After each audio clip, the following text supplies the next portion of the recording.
Okay, then let's start with the next talk. So the next talk will be presented by Saswami Pal, and she's from Technical University of Berlin, from the network group. So she is postdoc in the group of Falco Dressler. She did her PhD in India at the Institute of Technology, and her research is focusing on molecular communication and Internet of Things. And today she will be give a talk about infection source locations in the human cardiovascular system using machine learning. So the stage is yours. Thank you, Kristen. Thank you for this opportunity and this nice introduction. So before I start, I would like to tell about a few sentences about this topic. So it will basically focus on applied molecular science. Having said that, it means like we hear LGU, the molecular communication, the transmitter, the channel, the receiver are already in place. And thanks, Max, to beautifully explain the molecular communication and IOBNT applications. So here I go. So the vision of 6G is to connect the biological network inside our body and take out the information and connect it to the digital world through IOBNT. And this IOBNT aims to enable the data transfer at the macro and the nanoscale level, which we envision as the ultrasound communication or molecular communication or terahertz communication. This opens door to next generation healthcare, which we all know as early detection of disease biomarkers or early monitoring of the disease biomarkers and the targeted drug delivery. So here is a visual of a smartwatch, which maybe currently these are known to detect the sleep pattern, activities, heart rate, or oxygen level in our blood. But in future, we all would like to have such smartwatch monitoring the glucose level, or maybe maybe in 5 years or so, we will want such smartwatch to monitor the disease biomarkers which are released by the cancer cells or any inflammation or any infection inside the body. So these smartwatches are known to monitor or detect the biomarkers or the biochemical signals which are generated from the infection sources inside the body. But then we do not know where is the infection inside the body. So here comes localization. Localization enables the precise and targeted treatment rather than the generalized therapy, which we know in case of cancer, we go for chemotherapies and all. But then if we know where exactly the source of the infection is, we can go for the precise or the targeted treatment. So here you can see, like if suppose there are 3 infection sources, maybe in head or somewhere in the thorax or in the middle center of the human body, maybe in kidney, and it releases a biomarker. The biomarker gets detected by the gateway devices or the wearable devices, but we do not know where this comes from. So this comes to our objective. Source localization is essential. However, this gateway devices or the wearable devices, they will be able to generate or they will able to detect the single source time series data, which is not sufficient for localization. So how can we localize the infection source inside the human body? So real world data gathering from the clinical setups is invasive and also challenging. Maybe if we are going for clinical data, there are multiple scan images or the scan data sets, but in this case any biochemical signal generating from the inside the body and then getting detected at any static wearable device or a gateway device, it's scarce. So here comes the simulators. So the question lies in the simulators.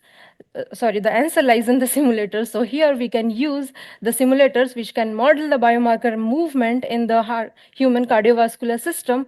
We can use the simulator to model the infection sources, the release of biomarkers or the biochemical signals, and generate the synthetic biomarker release profiles from various infection sources or possible infection sources. And then we can use this synthetic data to enable machine learning model to learn the patterns, the subtle differences in this signal we generate from different source organs. And then this is the flow which our work uses. Like we will use a simulator, we generate the synthetic data, we feed it into ML models, and then we localize or classify the infection sources. So here comes into picture the simulator. So this work we did in collaboration with University of Lübeck and University of Cancer Hospital in Lübeck. So our colleagues from Lübeck, they developed this simulator BVS, which Stefan will talk about tomorrow. So BVS framework models the movement of the particles in the human cardiovascular system. It has a closed loop cardiovascular system connecting 94 vessels and the organs in the human body. So we use the simulator and we simulate the release of biomarkers from specific human infection sources. We consider 100 biomarkers are released from the possible infection sources every second, and then to realistically model the clinical setup, we use the exponential decay of the biomarkers. So basically, we simulate the infection sources inside the human body. The infection sources, they release the biochemical signal, and then we detect the biochemical signal at the static gateway positions that are the specified vessels. So here we can see this is a screenshot from the BVS model where you can see the biochemical signals or the biomarkers are distributed in the human body, and this is the flow map of all the vessels, the arteries and the veins, and connecting all the major organs in BVS.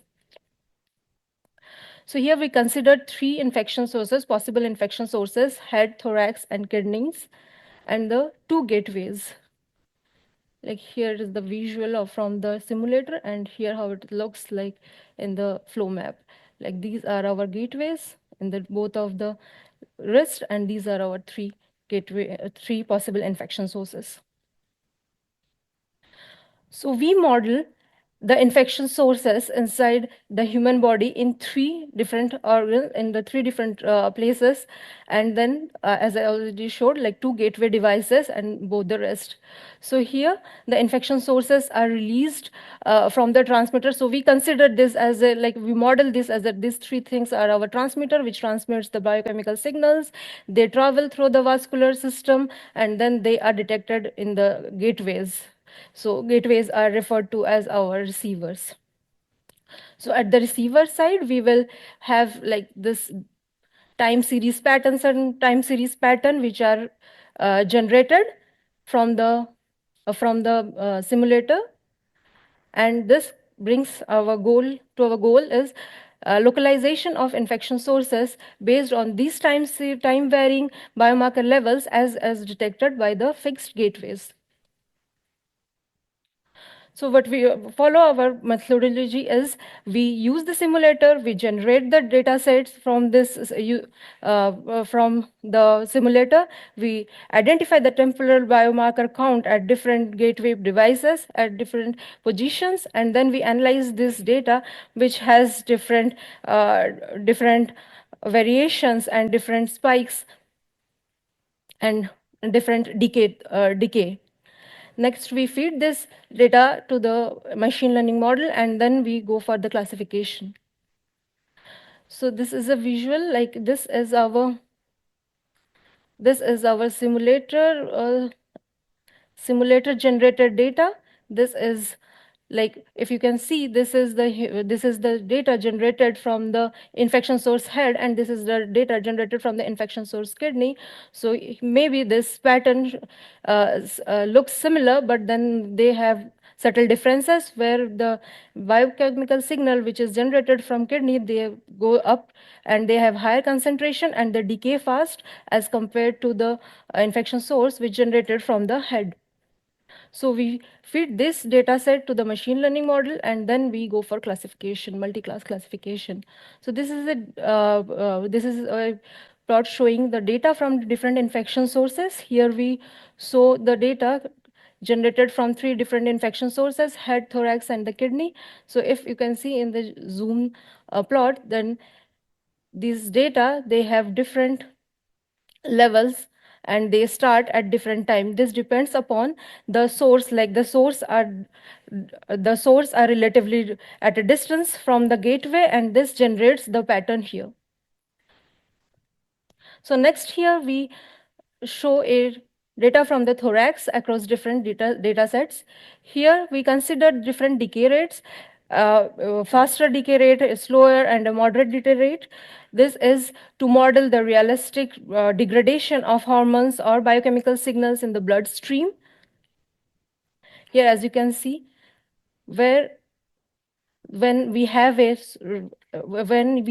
higher decay rate of the biochemical signal, the signal degrades fast, and they hardly reach the receiver point or the gateway point, and then we have like left we have only 1, 2, or 3 biomarkers at the gateways.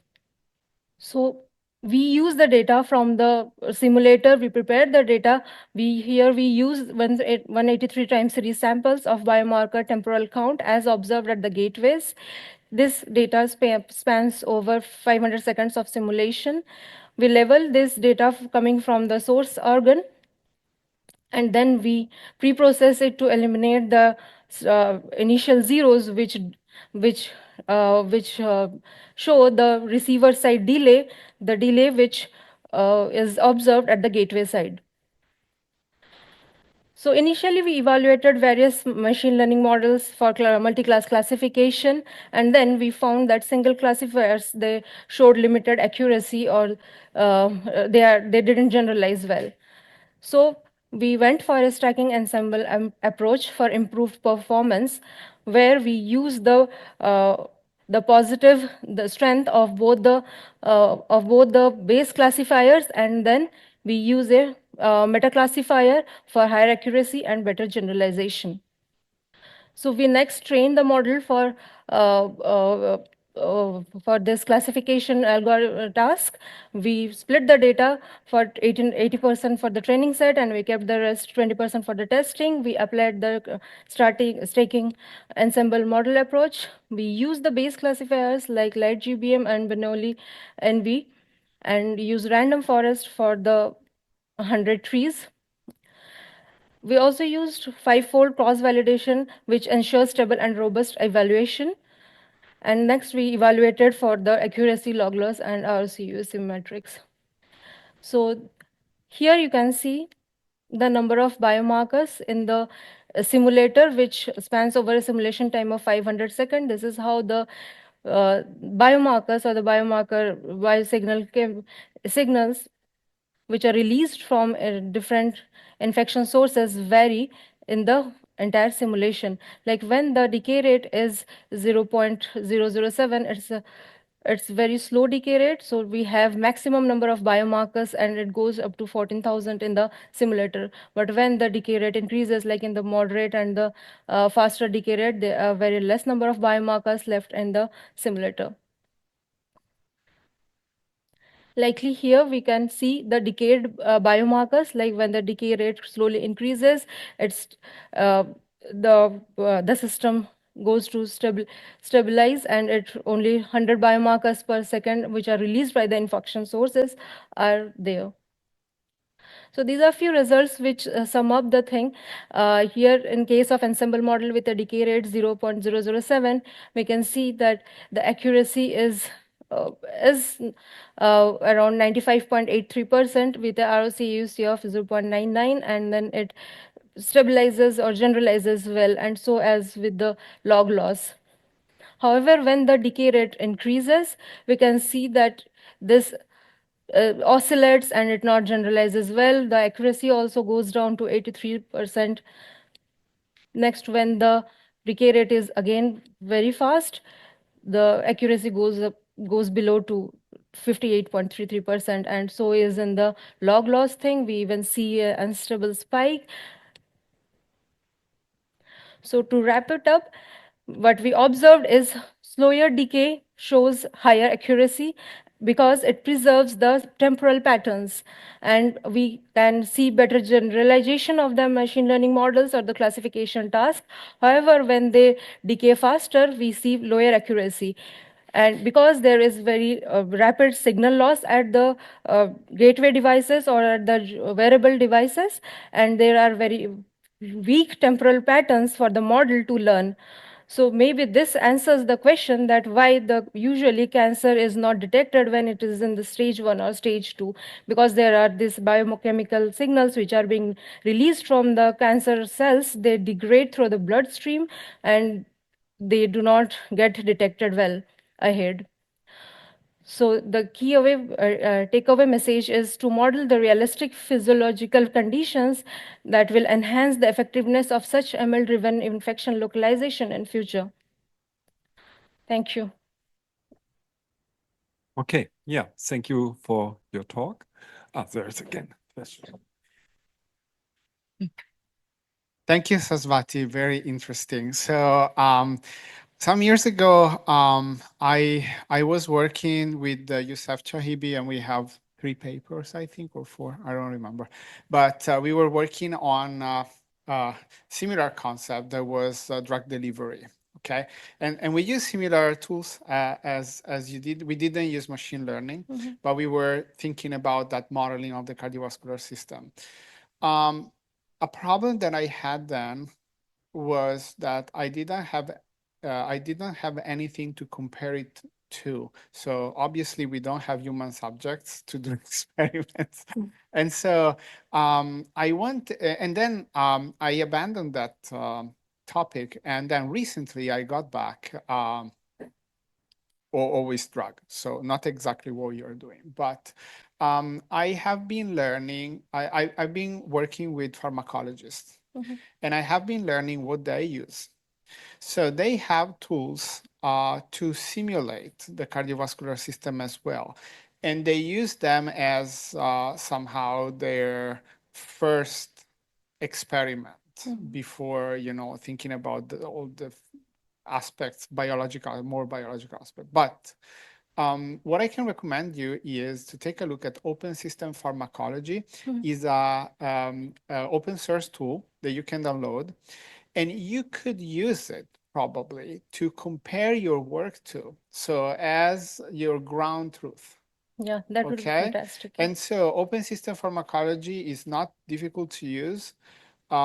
If you want to know more about it, my former student, who is now a postdoc in Polimi, Kartik Gorla, he learned to use it very well. So you can actually drop him an email and you can have a chat. So that's my suggestion to you. Just take a look also at that, so you can compare your work to that as well, right? Yeah, thank you very much. I hope I didn't interrupt you. No, you didn't. Yeah, okay, thank you very much. Yes, always, like while working in molecular communication, you always get this comment that you need validation, Yeah. And I always had it. I mean, when I started my PhD, I mean, we were starting molecular communication, and there was always the problem, okay, I cannot do experiments unless I have a chemistry lab or a bio lab, like what we call a wet lab. And especially here, obviously you cannot do clinical experiments. Now in one project of mine, we use mice, but it's not the same thing. In any case, Open System Pharmacology has also animals. So you can see different effects, and it's very interesting. So yes, thank you very much. Yeah, I suggest. So if I understood correctly, you basically do sensing of like natural biomarkers, or is it kind of something coded?